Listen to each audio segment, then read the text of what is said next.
Great. So I think we're going to get started. So with that, well, welcome everyone, and thank you very much for joining our first Rise and Ignite webinar series. These are designed as short learning sessions that bring together the most relevant content for the large enterprise. And as you might be aware, I emailed a couple of weeks ago, many of you, and we asked all of you to help us identify your top digital and business priorities. Unsurprisingly, managing workforce productivity in the hybrid model ranked the highest among all topics. So here we are today in this webinar, where we will discuss the shift that leaders need to make from the old industrial output-oriented mindset to a knowledge-based outcome-oriented one, including the tools and frameworks necessary for organizations to deliver results. We will also talk about and address the emerging challenges from new hybrid and distributed workforce models, which I'm sure many of you are adopting. And lastly, the different types of leadership and management digitization required to do so effectively. So just one quick comment and to let you know that the Q&A function has been disabled. However, we obviously encourage all of you to please use the chat function to post any questions you might have. So with that, I would like to introduce our next speaker, Jenny Harold. Jenny is VP of Product Marketing at GTM Hub, where she champions the company's efforts to help customers orchestrate results at scale via the world's most powerful OKRs platform. Jenny has also spent more than 9 years accelerating growth for enterprises such as Microsoft and Wunderlist, and she now lives in Berlin with her partner, where very importantly, their plants outnumber than 15-1. So with that, Jenny, the digital stage is all yours. Thanks so much, Alberto. Okay, we're gonna kick this off. So this is what we intended to talk about, but something I'm going to challenge us all to think about is maybe productivity is not the name of the game anymore. And hopefully everyone is getting their vaccinations. I just got mine yesterday. And so we're starting to come to the end of this pandemic, which is exciting. That said, let's agree on some things. We're going to do a quick gut check. First is, okay, so what this pandemic has taught us is that it is possible to shift our entire workforces to work from home. And what we're starting to see emanate are people who are clamoring for that to be the status quo from now on. So we're starting to believe that it's possible to manage this remote and hybrid workforce. The challenge is like, how are we going to go do that, right? The other bit of this is, and we know this, especially if you're working in a kind of knowledge working type of function, we always are looking for agility. We're always looking to do things swiftly. Now, we also know that independently as functions, we don't roll things out on our own. So the way to be able to conduct a business in the ways that we want so that we're actually fast and streamlined is to do that with cross-functional teams. And then a last note I think is really interesting. This came from Stanford. We're talking about, like going on 3/4, like 67% of the US GDP being generated by nearly half, or at 42% of the US labor force, the ones that were working from home. So value is now being thought about and generated, not based on how much we're able to produce, but rather the outcomes for the value we're able to deliver for the business, for our teams, and for the customer. Now, if you don't agree with these things, the things that we're seeing out there, the things that I presented, then maybe you can check out now, and this presentation is not for you. But if you're sticking with me and you're like, yeah, Jenny, I get that. I see that. I believe that that's what's happening. Then let's keep going with this. Next, I'm going to take a moment to kind of poll the audience. Nancy will push up a question for us, like, what policy is your organization going to support now that we're coming out of the pandemic? And we have 4 options. We'll give you 10 seconds to submit your answers.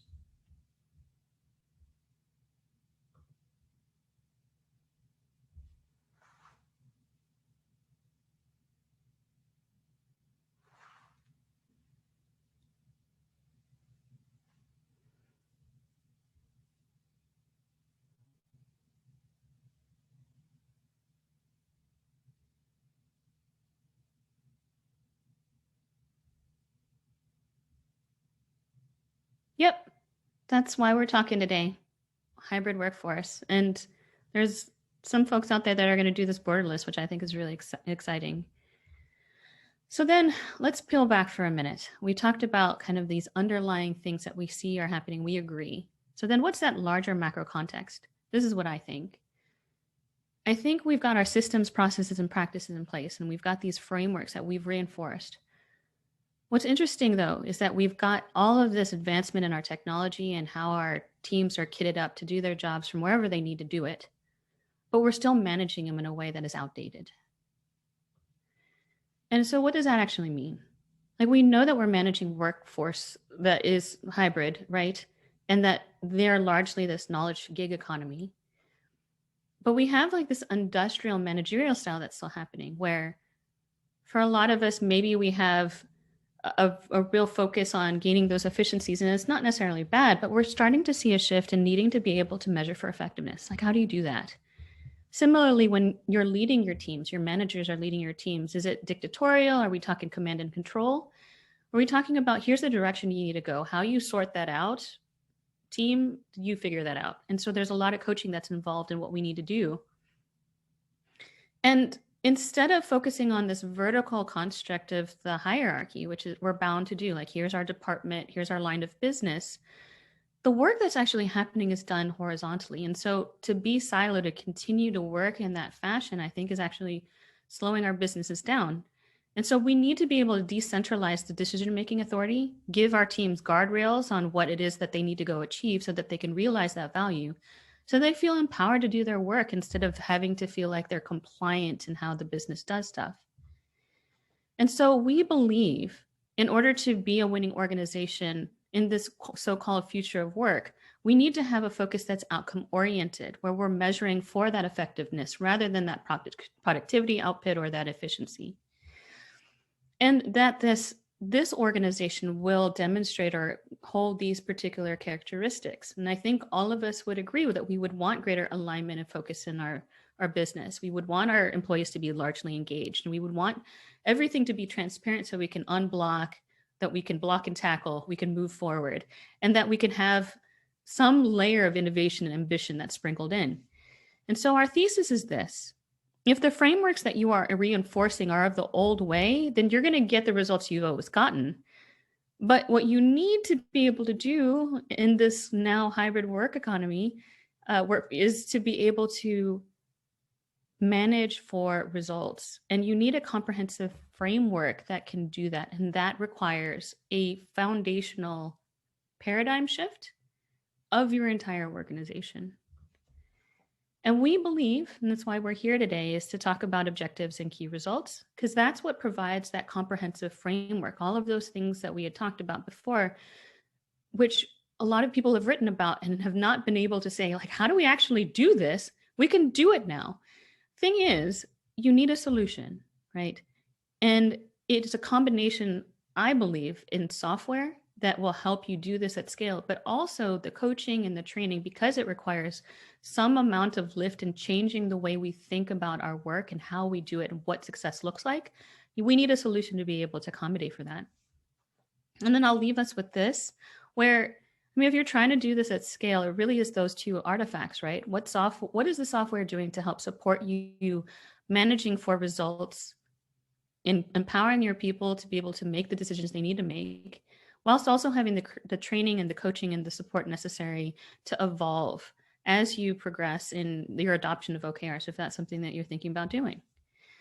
What we find fascinating is there's a lot of customers, it's kind of agnostic to market and even discipline within these particular companies. Like, we're finding that CIO shops, folks that are in the sales part of the teams, product and engineering teams that are adopting OKRs, ranging from big pharma to like fintech to manufactured goods.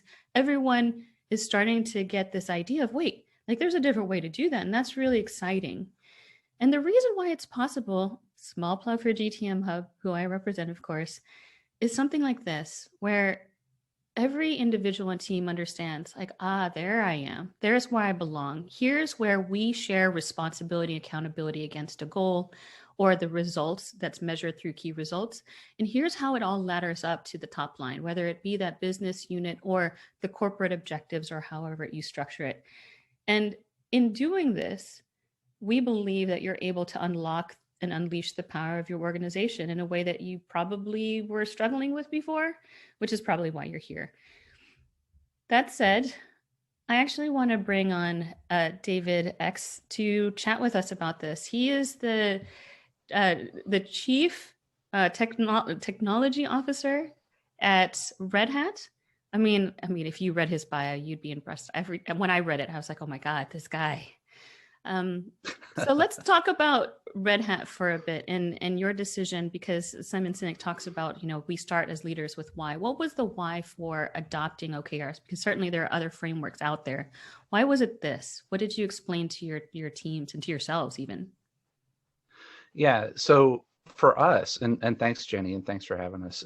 So I'm the chief technologist for public sector at Red Hat. So I take care of a lot of our federal, state, local customers in North America, and for us, it's all about alignment. And just Red Hat by nature is a very decentralized organization, as you can imagine. We're an open source company where a lot of the contributors that contribute to our products are not only not within our buildings, but they're actually outside. They're not even Red Hat employees, right? So where we have entire engineers of 1,000 engineers in one building to people that are scattered all over the place. So we needed to be able to create that alignment of like what's most important to us. And for the past couple of years at a corporate level, we've had our strategic imperatives, and that was sort of our rallying cry. That it's like for us to align, it's like, well, why am I doing what I'm doing? What is my purpose and what is my piece in the organization?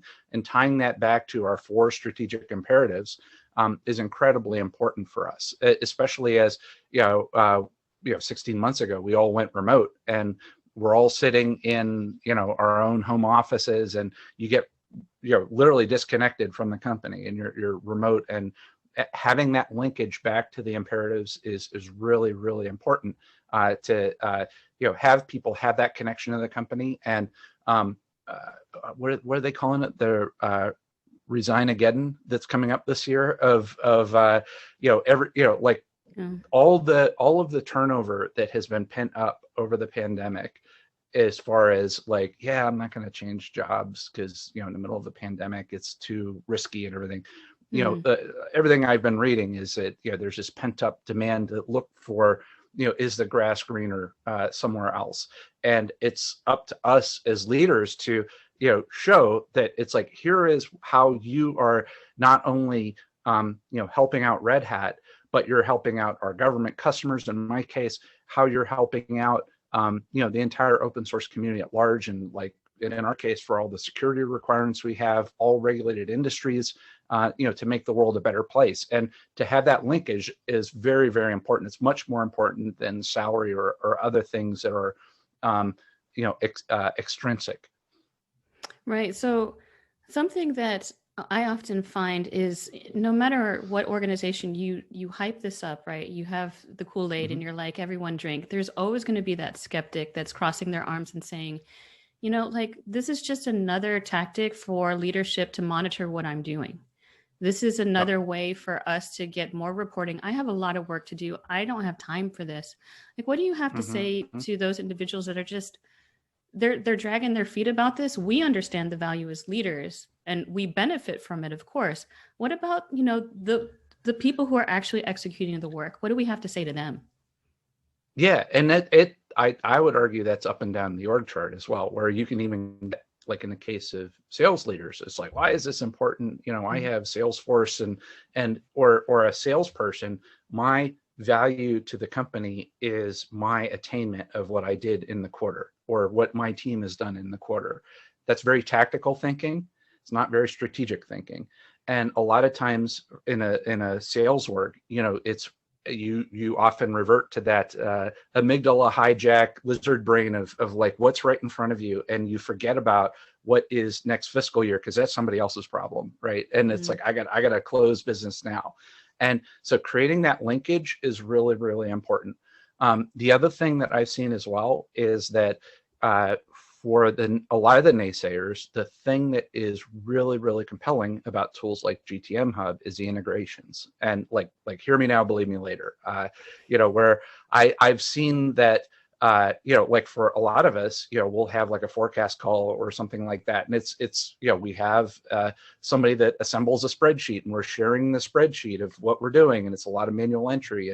And wouldn't it be great if we could have a tool that says what's important to us, and then what, like you were saying, like we were saying earlier about the outcomes of what we're doing, not just the outputs, but and doing those integrations of, okay, here are the strategic imperatives, here's my piece of that, and here are the outcomes that I was able to deliver against that, which is an API call to, say, Salesforce.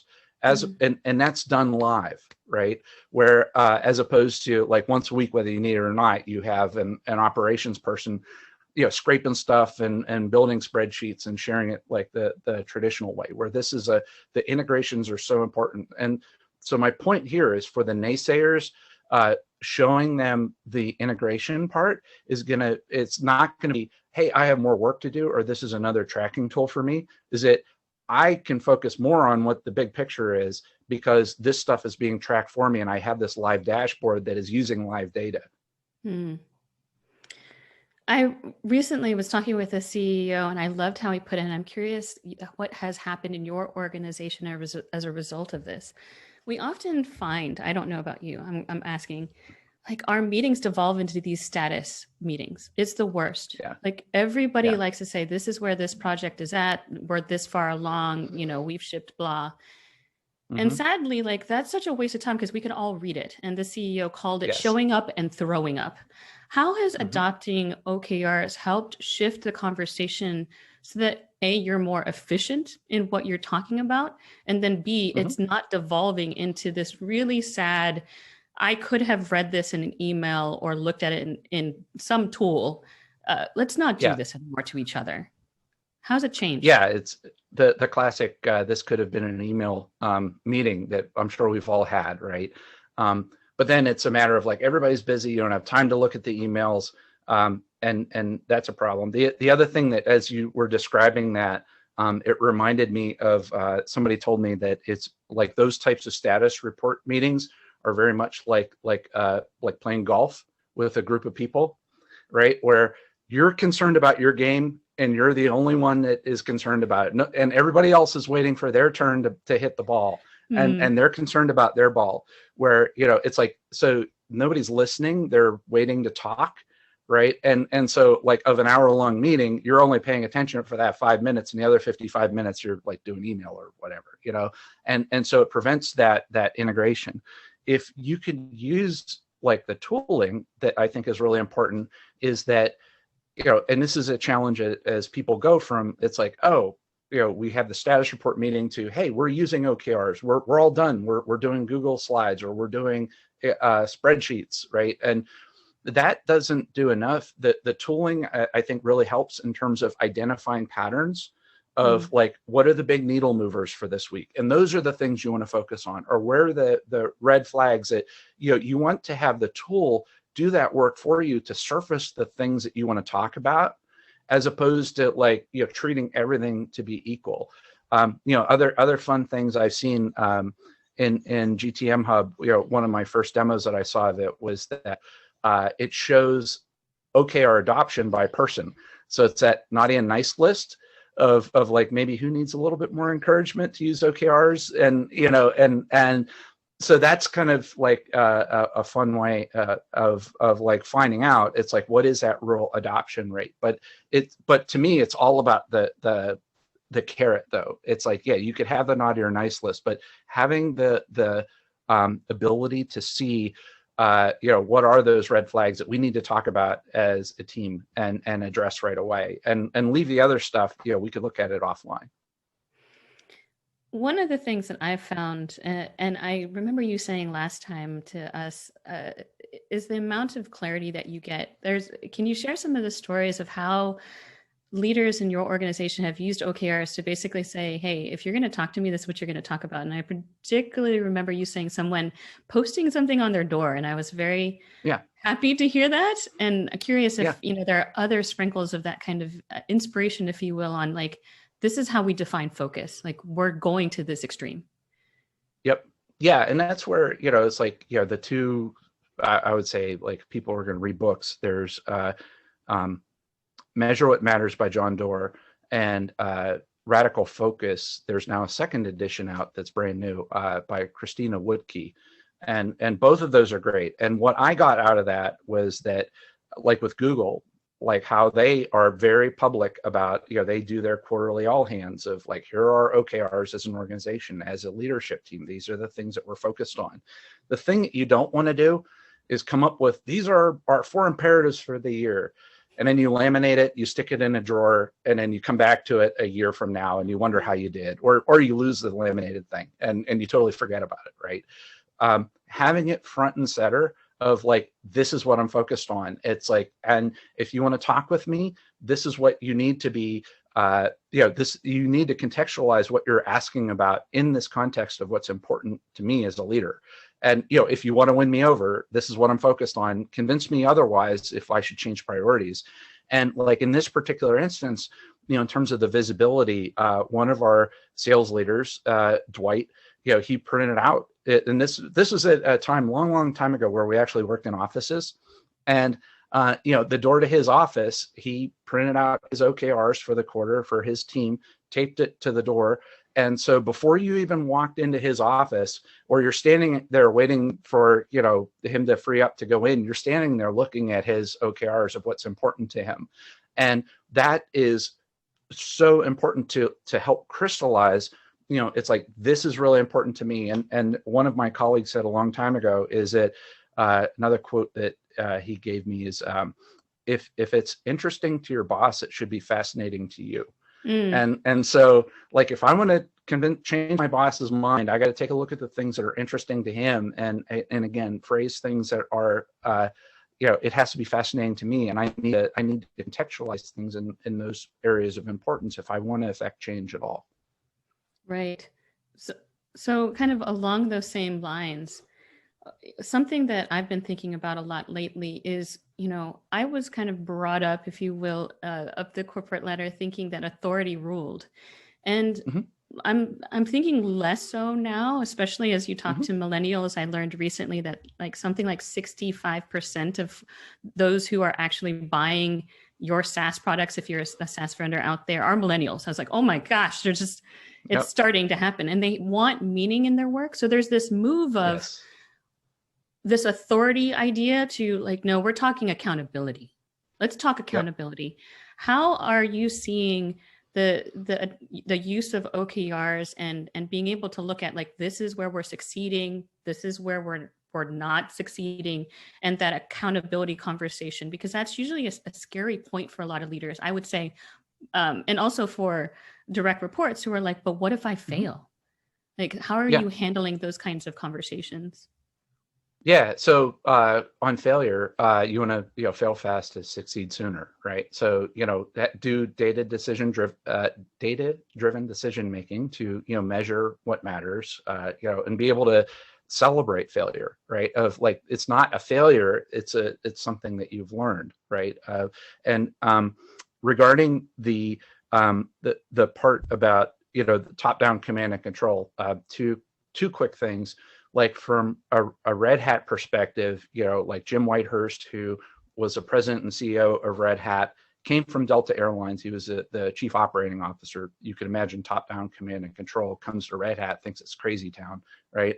But he didn't come in to like, oh, I got to fix this, and it's like he just watched and listened, and he learned a lot. And he wrote a book about it. It's published by the HBR press, and so it's a really good book. It's called The Open Organization.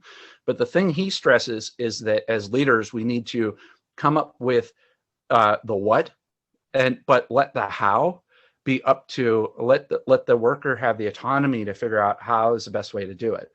And then I will tell this to I work a lot with government folks, and I'll talk to them about OKRs. And they'll stand there with their arms crossed, and it's like, yeah, that's really cool for you, private sector boy. It's like, we don't have free snacks in our break room, and what are you talking about? And it's like, I have all these more constraints that they had to do. And what I'll do is I'll point to a book by General Stanley McChrystal called Team of Teams.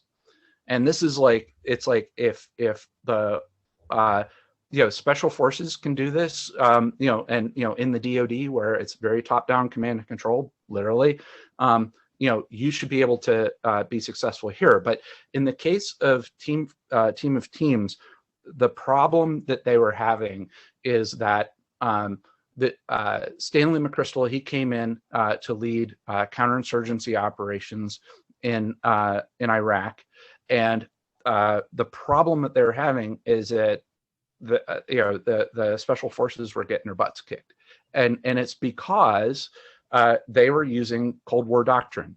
They were using tanks rolling across Poland, very command and control. And he talked about, it's like, oh, it's the chess player, the general moving the places, and you all seen the war movies of the sand table, and you're moving the pieces around on the board, and it's command and control, and that was a problem. But what he did, what he had to change, he had to push decision making as far down as possible, right, in the org chart, to let people decide on the ground how to respond. So you set up the rules of engagement, but how the engagement happens is up to the special operator, who is in theater, and they need to make decisions, literally life or death decisions in an instant, where they don't have that time to go back. And so pushing that autonomy down is so critical. But highly recommend that book. It's a phenomenal book, even if you're not it's a really good leadership book, even if you're not working with the military or the government. But it's like, if they could do it, anybody could do it. It's a great book. I was former military, so that resonates with me completely. In that, yeah. I mean, and that's the thing, right? How do we expect our folks to be able to operate without understanding commander's intent? And that's the question, right? There is commander's intent at the leadership level, but if that is not deployed for the rest of the team to understand and to internalize, how do they actually prioritize to support the strategy of the business? They simply don't know. So their concept of operations just doesn't work, right?